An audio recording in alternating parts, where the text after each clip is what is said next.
எல்லாருக்கும் வணக்கம். ஒரு சிம்பிளான மிக்ஸ்டு வெஜிடபிள் பொரியல் எப்படி பண்ணுறதுன்னு பார்க்கலாமா? இதில் நான் வந்துட்டு வெங்காயம் பூண்டும் சேர்க்கலை, தேங்காயும் சேர்க்காத ஒரு பொரியல்.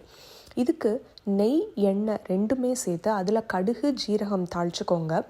தீயை நல்லா லோக்கு கொண்டு வந்துடுங்க. அதாவது சிம்மில் வச்சுட்டு ஸ்பைசஸ் எல்லாம் சேர்க்க போகிறோம். பெருங்காயம், தனி மிளகா பொடி, தனியா பொடி, ஜீரக பொடி, மஞ்சள் பொடி, இது எல்லாமே சேர்த்து ஒரு 15 நிமிஷத்துக்கு லைட்டாக வறுத்துக்கணும்.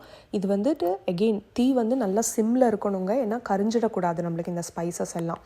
இப்போ 1 kg அளவுக்கு மிக்ஸ்ட் வெஜிடபிள்ஸ், அதாவது 2 கேரட் எடுத்திருந்தேன், ஒரு பாதி முட்டைக்கோஸ், ஒரு ஃபுல் சவ் தோல் சீவிட்டு நறுக்கினது, இதெல்லாம் சேர்த்து நல்லா அந்த ஸ்பைசஸ் கோட்டார் அளவுக்கு மிக்ஸ் பண்ணிக்கோங்க. மூடி வச்சு ஒரு 5 நிமிஷம் குக் பண்ணுங்கள். தீ இப்போ மீடியம் லோ ஃப்ளேமில் வச்சுக்கலாம். நீங்கள் சிம்மில் இருக்கணும்ன்ட்டு இல்லை, ஆனால் பார்த்து கருகிடாமல்.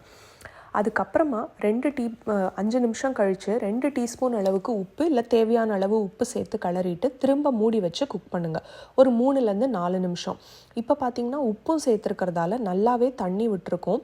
இப்போ நம்ம அந்த தண்ணி வத்துற வரைக்கும் குக் பண்ணணும். சவ் தான் நம்மளுக்கு இதில் நல்லா கொஞ்சம் குக் ஆகணும். சவ் குக் ஆகிடுச்சுன்னா மற்றது எல்லாமே ஆன கணக்கு தான். உங்களுக்கு கடைசியாக கொத்தமல்லி சேர்த்து இறக்கிட்டிங்கன்னா சூப்பரான பொரியல் ரெடி. இது சாதத்துக்கும் சரி சப்பாத்திக்கும் சரி அருமையாக இருக்கும். ட்ரை பண்ணி பாருங்கள்.